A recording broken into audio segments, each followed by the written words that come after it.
What's up, guys? My name is Sammy Abdulal. Welcome to Stats 201. I will be one of your benevolent TAs this semester, along with Mr. Paul Dearman. Uh, this is my email right here. Feel free to email me with any questions or concerns you might have about subsequent lab materials, homework, things in class, stat stuff, whatever it is. Um, or just anything, really, if you have trouble. If you want someone to talk to, I'm here for you. We will be meeting generally in Calkins 207 in the computer lab, um, but so I'm not sure if these videos are going to be an ongoing thing, but I thought as an introduction, it could be beneficial. It's just going to be, we're just going to be going over how to install R, basically what it is, and some basic things that you can do with it.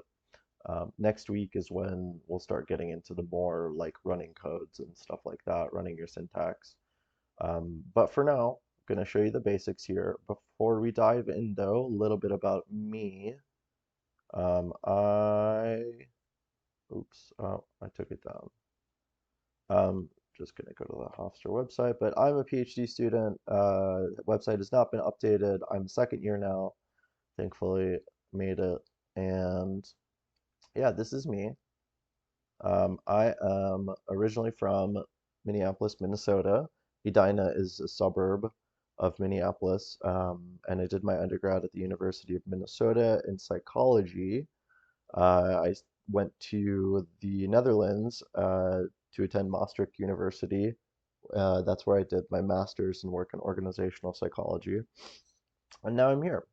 Um, I'm very happy to be here. These are some of my interests, research interests, that I'm kind of slowly refining over the years. But yeah, so I like research. I like stats.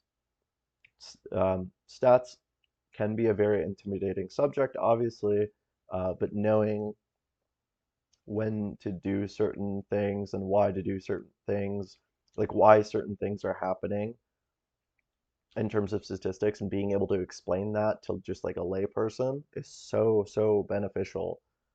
um, and not just stats, anything technical, but specifically stats, because when people hear the words, math or arithmetic, whatever, they just get kind of uneasy. But anyways, I digress. We are going to be first installing R, the programming language.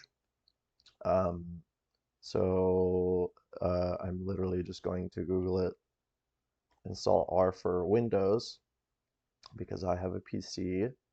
But if you have a Mac, just write Mac, install R for Mac. I'm going to download the newest version here. So yeah, if I haven't said this already, R is a programming language that we use to compute statistics. And clearly can't talk and click at the same time. Um, so before I explain what R is, for those Windows users, you're going to see these two 32-bit and 64-bit files. Depending on what PC you're using, if it's a 32-bit or 64-bit, um, you're going to need one or the other, basically. We're going to end up installing another program called RStudios. Think of this as like the programming language, and RStudios is like the vessel in which, like the software, basically, in which this programming runs. But yeah, so for Windows users, I don't know, I just downloaded both. I know I'm 64-bit, but just to be safe, you might want to download both if you don't know. And then I'm just going to have, oops,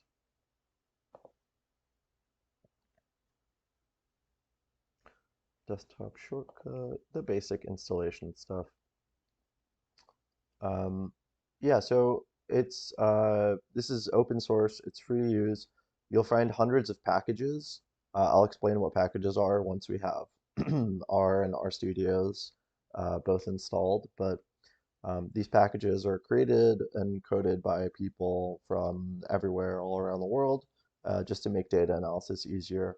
For example, you'll be able to compute some basic stats like, um, you know, mean, median, but you might need a packet. You will need a package to calculate mode for some reason. And I'll show you how to do that in a little bit here once this finishes installing. Okay, so we're in. And now we are going to be installing R Studios, just www.rstudio.com. And we want that lovely free version because that's what we're here for. Um, yeah, if you have a Mac, here you go. It's right here. Oops, you see it. I am going to download Windows 10. So this is, again, the software that allows us to run R, the R program we just downloaded, um, in order to compute different stats and, more importantly, visualize data. That's why R is so cool, because it's like open source, but also you can view like plots and stuff like that, so, and charts and things of that nature. So yeah, we are going to wait very patiently for this to install. Um, Again, if you have any trouble installing this, please feel free to send me like an email. But we want to make sure to have both R and RStudio installed before next week's lab because you're going to be using it um, for well, definitely for the lab homework. I'm, I'm, I think you'll be using it for just the class homework. I'm actually not sure if you'll be using it for the class homework. But anyways, okay, R has been installed. Did not create a desktop shortcut. Thought I did. Okay, so RStudio's opened. Oh, it looks like it has a previous project saved from last time. I think you'll see a file that's basically something, or you'll see something like this, create a project. You want to start a new directory in a new project, and you can like, name it, decide where it saves. Oops.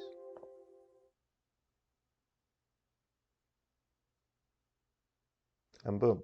Here, I think this is the screen that you guys will see. So we're gonna hit this button right here to create a new R script.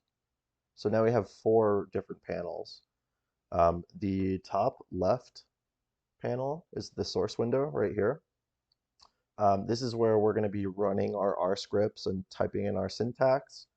Um, and to run, we're going to hit here, or you can hit Control Enter. Um, if you're ever wondering what something is, just move your cursor over it, and you should be able to. It'll tell you what it is.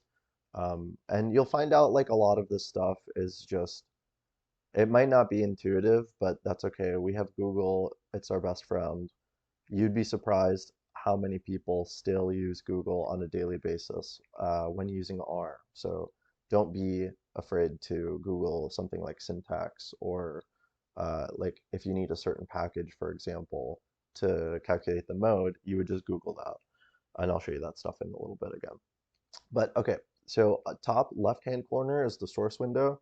We're going to be typing in our R scripts, running them, and then below that right here is the console. So I hit run, and you'll see these like blue arrows come up. Your arrows might not be blue. I just have my RStudios customized in a different layout, customized to fit a different layout. But Yeah, again, this is the console where the syntax runs and the output displays. To the top right, we have the environment, and this is where you'll literally import your data sets. You can import Excel spreadsheets, which is really nice. You can even import files from SPSS.sav files, SAV, um, into this in order to visualize right here. This is the everything else panel, I guess. I don't really know the name of this panel, but here you'll be able to view your files. Um, let's say I made like, a graph, I would be able to view it right here. You can also find a lot of good resources for help as well. It'll cover some of the information that I've gone through today, but obviously it's a little bit more in depth. And then this screen right here in the packages tab, these are the packages that I was talking about.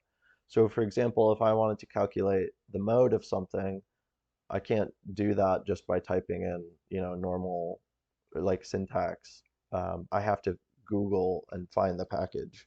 And once I do that, I can install. I hit install. CRAN is yeah, it's the repository. This is where all of the packages are coming from. And then you'll literally just type in the name of the package, and you'll get this nice little these little prediction searches right below. So like get mode. Oops, I don't remember the name of the package, but anyways, you guys get the gist. You will be using this, uh, if not this week, next week, 100%, and throughout the semester. So familiarize yourself with this screen, and then here you'll be able to see this is your system library. You can see these are the names of the packages, um, what they are, what they're called, what they do, and here you can also choose to activate the package by just checking it. You can also type in the code as well. Um, but you can see here in the output, because we enabled it, now it's unloading the methods package. I probably need that.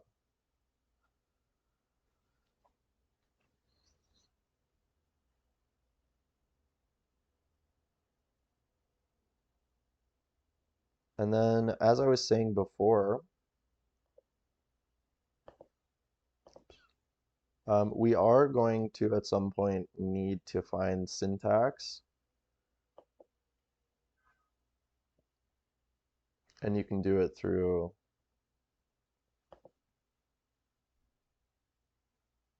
if I click on that link through the Word document, it's just going to open it up in Microsoft Edge, and nobody likes Microsoft Edge. I'll send you guys this link as well, but these are very helpful um, codes or syntax that you could be using. So we can scroll to the top here. These are this section is called descriptive statistics and graphics, and then here are some of the issues that you could run into. Not issues, but things you'd want to do when you're doing descriptive statistics and trying to visualize things. So for example, to find the variance in the standard deviation, these are the instructions. So the hashtag um, is going to be like a command. The hashtag is the command itself, and then the the words that follow are like the notes. Um, so our commands are case sensitive.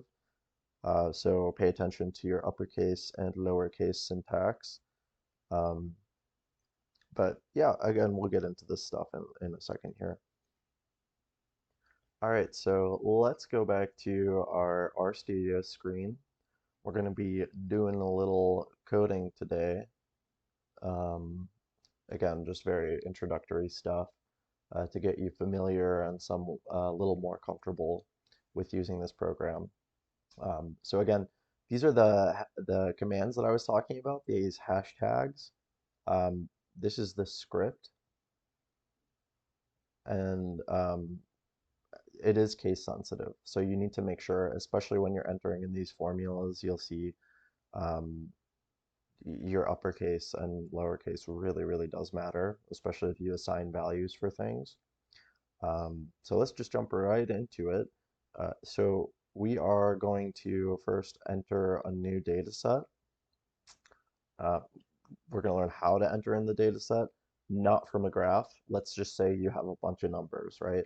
We're going to define the values for C. So we hit C, left parens, and then the right parens will follow automatically. And we're going to do something very simple. 1, 2, 3, 4, 5. So this is our data set now. We have 5 data points. We're going to assign these data points, these values for C, to a variable, which is X. So this is an uppercase X, so we need to make it, I mean, you can also just make it a lowercase x, but it kind of helps. Um, I always make my variables uppercase, but that's totally up to you.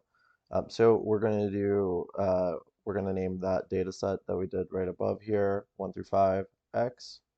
So we're going to do x less than sign hyphen c. I mean, you can really just copy and paste this because these are the values that we're assigning to x. And then with the running part, this is kind of what I was talking about before. So we highlight, and then this is just going to be, this is obviously in the console here, the output. It's just what we have here already, but as you can see in the environment screen in the upper right-hand corner, we've assigned these values 1 to 5. These values right here to x. So now we're going to define another set of values. We'll do C, left parens, let's do this. I have them written down, obviously, so I'm not making these up as I go. And here's our second data set. So now we want to assign this second data set here to another value. Let's do y, classic x and y. And then same thing here. I usually just copy and paste. It's a lot easier. I mean, generally speaking, you'll have much larger data sets than this, but just to kind of illustrate a point. So now we're assigning these values to y. I've literally just copied and pasted this stuff over here to assign. And so yeah, we have our two variables now. I'm going to run this. And as you can see in the upper right-hand corner, again, the environment panel, we have our two values, x and y. And now we're going to view these literally using view, the view command, right? So view left parens, the right parens, again, will pop up automatically. Our variable is uppercase x. And then let's do the same thing again with y. And then we run. And so now we have them visualized here.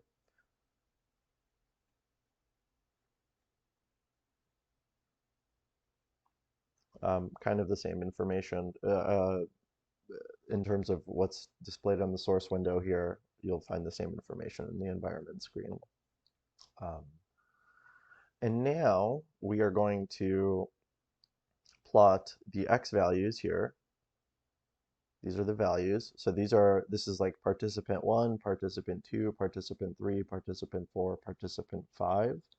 And then we have the frequencies. So whatever it is, we're measuring, like, I don't know, number of times they've gone to the bathroom in one day or something. Like person 1 has gone to the bathroom twice, person 2 has gone to the bathroom once, person 3 has gone to the bathroom 14 times, person 4 is having a bad day, and same with person 5.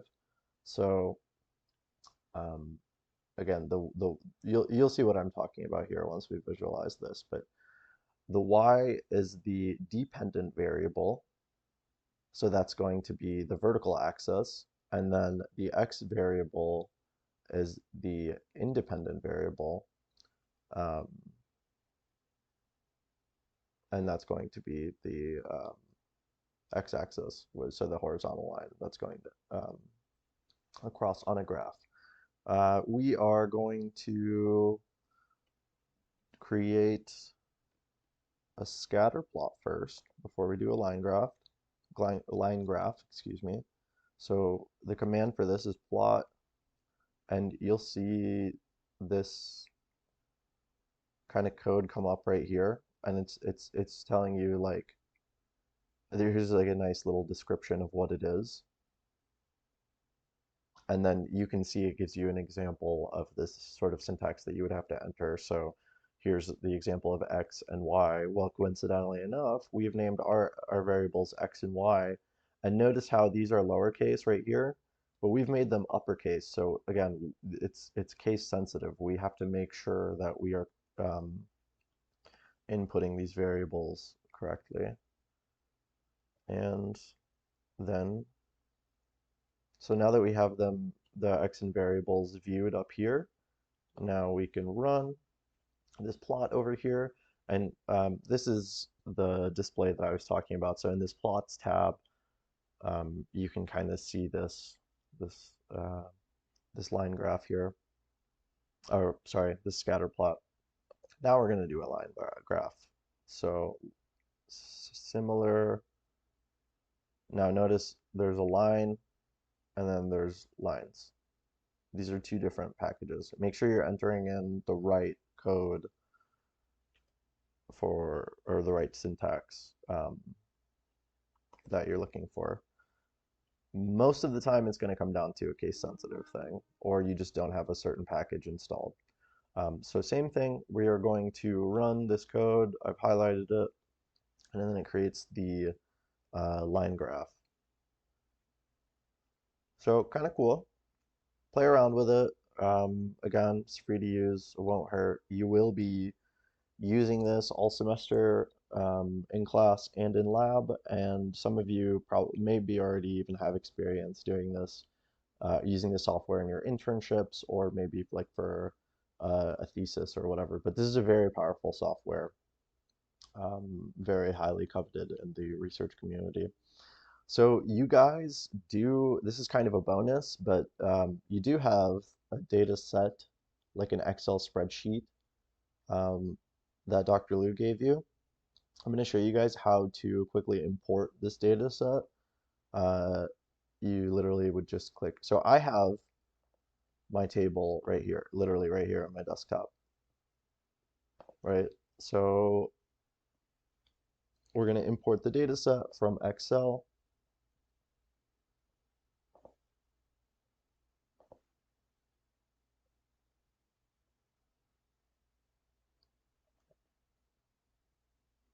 And then this is the, so you'll see this is the table from Excel, the Excel file. If you wanted to type in the code, it's right here. You can also, you'll see there's different ways to do the same thing basically. So this is one way that people will do it, is just through this code as opposed to going to this screen entirely. I'm using the very, like this is probably like 2 more steps, but you can do it either way. So I've imported my graph this way. Keep in mind, you can also import your graphs not with this code, with this code. So you would do library read Excel. This is what I'm going to be calling the file in Excel, excuse me, in R. So as you can see right here, this is the name of the file. It's similar to the values, like we assign these data sets, this data to a variable. And then, so this is the name of the file that you'll see, read Excel. And then this is just where I have it stored on my computer. And that's just to import it, but if we want to view it, you have to make sure that you also type view, and then it'll pop up right here. I think that's all I got for you guys. Again, you can do this, the importing these data sets. If you're importing a .sav file, you would use this from SPSS. And you can see I have, like, even to install that, or even to import a data set from SPSS that I have from SPSS, I have to update some packages that I have. This Haven package, I believe you will be installing next week as well. So if you wanted to get a head start, go ahead and find that in the packages, like Haven, see how it pops up here.